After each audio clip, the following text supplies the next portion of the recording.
자, 전세 사기에 자주 등장하는 신탁이란 단어, 용어. 이 신탁 회사가 뭘까요? 무슨 역할을 하는 걸까요? 무슨 기능을 할까요? 우리가 그걸 몰라서 당한 거죠. 자, 신탁이란 무엇인가에 대해서 알아보고 보증보험도 같이 한번 알아보도록 하겠습니다. 자, 신탁, 영어로 trust, 신뢰하다는 뜻이죠, 맞죠? 네. 그리고 한자로 번역 믿고 맡긴다. 엄청 좋은 말이잖아요, 맞죠? 믿고 맡기는 회사. 그럼 우리는 이제 거기에 이제 착각 속에 빠지는 겁니다. 세입자하고는 전혀 그 세입자한테는 이득이 없는데도, 이거는 신탁을 하는 거는 위탁자가 신탁회사에 맡기는 거죠, 재산을. 그러면 위탁자가 신뢰를 가지고 맡긴다는 뜻이 돼야지 세입자하고는 관계가 없는데 왜 세입자까지 이 신뢰에 대한 이 용어에 대해서 믿어버리고 그걸 또 악용하는 사기꾼까지 나타나고 그래 될까요? 한번 알아보도록 하겠습니다. 자, 신탁회사의 원래 목적이 있습니다. 자, 재산을 가진 사람이 그 재산을 직접 관리하기 어렵거나 이해관계가 복잡해질 때 중립적인 전문기관에게 맡기자. 이런 취지입니다. 자, 그래서 신탁회사는 관리, 통제, 집행회사입니다. 본질은 통제와 조건, 집행이죠. 자, 어떤 용어인지 어떤 뜻인지 알아보도록 하겠습니다. 자, 위탁자가 신탁회사에 맡기는 근본적인 이유. 당연히 은행에서 거절하기 때문이죠. 은행에서는 빼먹을 거 다 빼먹고 이제 더 이상 나올 게 없기 때문에, 그리고 또 건물에 대한 위험도가 생겼기 때문에 은행에서 안 받아주는 거죠. 거절하는 거죠. 이렇기 때문에 신탁에 맡기게 됩니다. 대부분 분양 안 되고 뭐 공실 많고 뭐 대출 연체, 뭐 대출이자 연체 되겠죠. 대출이 연체 되겠죠. 이제 분양이 안 됐으니까. 자, 은행 추가, 대출 불가, 추가 대출 불가, 이런 게 막다른 골목에 오는 거죠. 자, 신탁은 왜 해줍니까? 은행이 안 해주는 거를. 자, 은행은 좀 보수적으로 평가하죠. 부실 조짐이 있으면 바로 컷하는데, 신탁은 소유권을 이제 이전을 해버립니다. 그 재산에 대한 소유권을 신탁회사가 가지게 됩니다. 그래서 관리, 임대, 처분 권한을 확보하는 거죠. 그리고 수수료를 먼저 떼고 우선 변제 구조를 설계합니다. 통제권을 진다는 거죠. 통제권을 지면 수익이 난다는 판단입니다. 위험하지만은 통제권을 지면 수익이 난다는 판단. 자, 가보겠습니다. 자, 위탁자가 신탁회사에 맡기면 얻는 것. 자, 위탁자는 왜 맡길까요? 통제권과의 교환입니다. 자, 위탁자가 얻는 것은 즉시 자금을 얻죠. 자금을 확보할 수 있습니다. 신탁 대출, 신탁 PF, 선순위 구조로. 자, 경매 직전 상황을 늦출 수 있고 관리에서 해방되고 여러 가지 이제 장점이 생기기 때문에 이제 맡기는 거죠. 자, 위탁자는 소유권은 넘기지만 채권적 권리를 가지게 됩니다. 신탁사가 알아서 처분, 통제를 했을 경우 거기에 대한 이제 남는 잔금을 확보할 수 있는 거죠. 자, 그럼 위탁자는 뭘 가지고 있는 상태냐? 신탁 계약상 권리인 자녀 재산에 대한 수익권입니다. 자, 매각 후 남은 금액에 대한 청구권.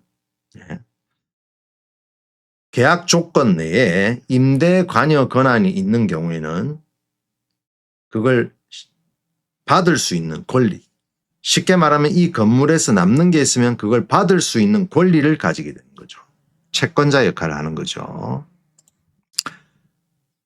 자, 신탁사에 맡기면 어떻게 될까요?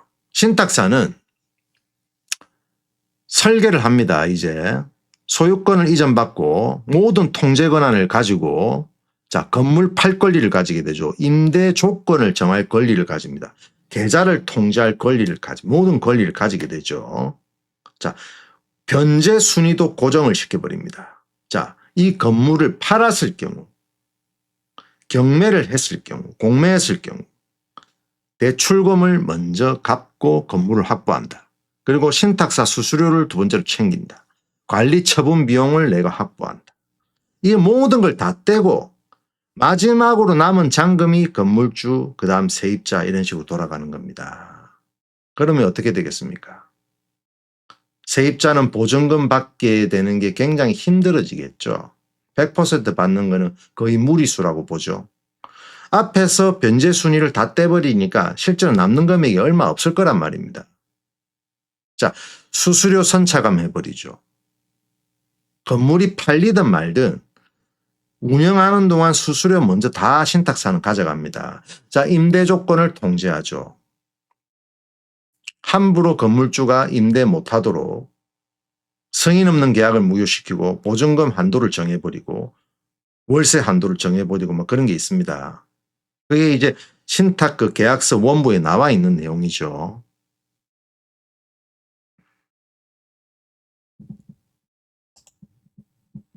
자, 근데 이 신탁 회사의 역할이 왜 사회적 문제로 번지느냐. 이거는 신탁 회사의 문제가 아닙니다. 예. 위탁자의 목적은 하나죠. 왜 맡기겠습니까? 맡고 대출 받기 위해서죠. 신탁 대출을 받기 위해서죠. 그 과정에서 임차인 보호는 후순위가 돼버리기도. 아예 임차인 보호는 없어져 버리는 거죠. 자기도 급해서 돈을 땡겨 쓰는데 그 신탁 계약 내용은 또 어떻게 돼 있는지 모르죠. 세입자는 이 틈을 이용하는 겁니다. 사기꾼들이. 자, 신탁회사는 왜 소유권을 가져가겠습니까? 통제와 집행을 위해서 소유권 가져가겠죠. 자, 임대 범위, 보증금, 입금계좌 통제, 모든 건물에 대한 통제권을 가지기 위해서죠.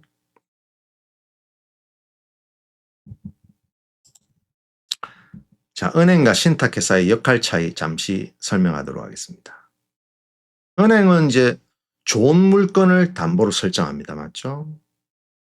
그 다음에 연체 이게 이제 문제가 생기면 이제 경매로 넘기는 상황인데 신탁은 문제가 있는 건물을 미리 받아서 소유권을 이전받고 사전에 관리 운영 처분을 해버리는 겁니다. 사전 통제를 한다는 거죠. 자, 왜 문제 건물이 신탁으로 가는가? 은행이 거절했기 때문이죠.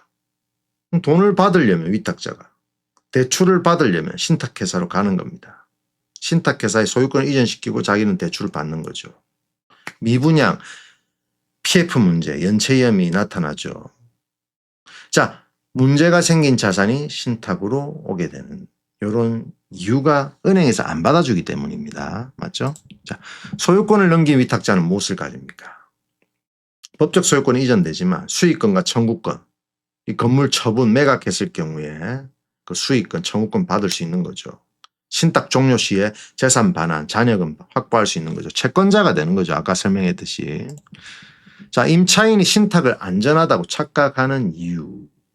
요거는 진짜 신탁 회사가 어떤 역할을 하는지에 대해서 몰라서 이제 세입자는 착각을 하는 거죠. 이 신탁 믿고 맡긴다. 이 좋은 거 아닌가. 그냥 이렇게 단순히 생각해 버린다는 거죠. 네.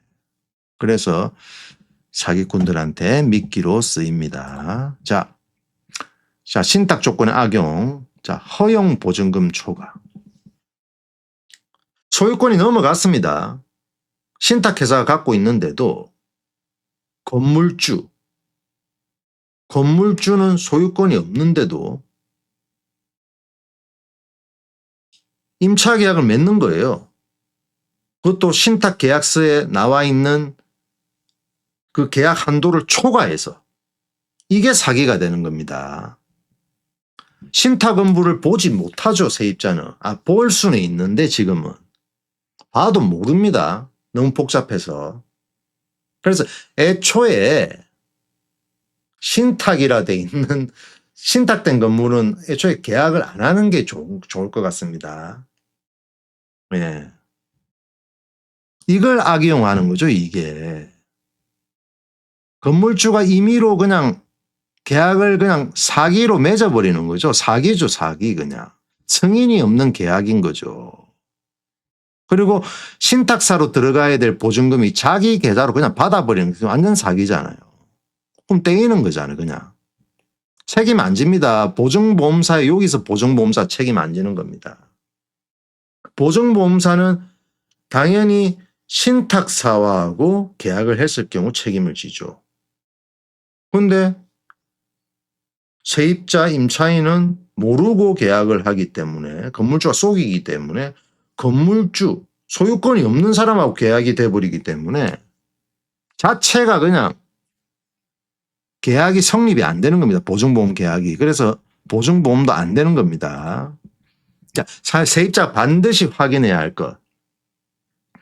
신탁 원부. 근데 신탁은 뭐 너무 복잡해서 이걸 처분 조건을 확인할 수가 없어요. 확인하더라도 굉장히 어렵습니다. 변호사들도 힘들다 하더라고요. 그럼 확인하려면 변호사가 필요하겠죠. 돈이 더 들겠죠. 변호사 비용이 드니까요. 등기부등본은 확인할 수 있습니다. 맞죠? 소유권을 확인해야죠. 등기부등본 보면 신탁이라 돼 있으면은 소유권 신탁이라 돼 있으면 요건 그냥 계약 안 하는 게 좋습니다. 계약하지 마세요.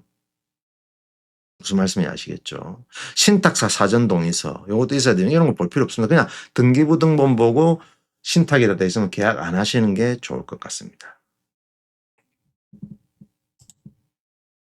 자, 핵심 요약입니다.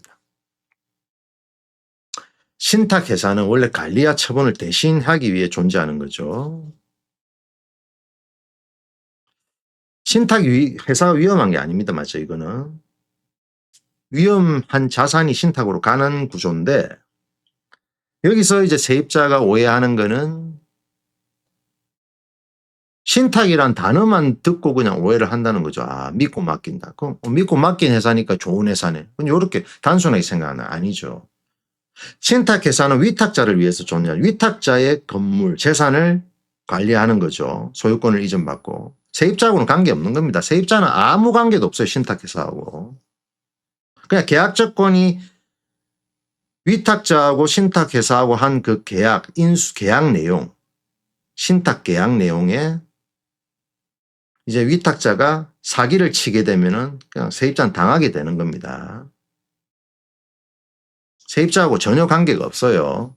네, 그렇게 하시면 됩니다, 여러분. 자, 더 이상 속지 말고 더 이상 좋은 계약을 하시기 위해서는 사기를 안 당하시는 게 좋고 하여튼 속지 마세요. 이제 신탁이라 돼 있으면 그냥 쳐다보지 마세요. 세입자하고는 관계 없습니다. 여러분 여기서 마치겠습니다.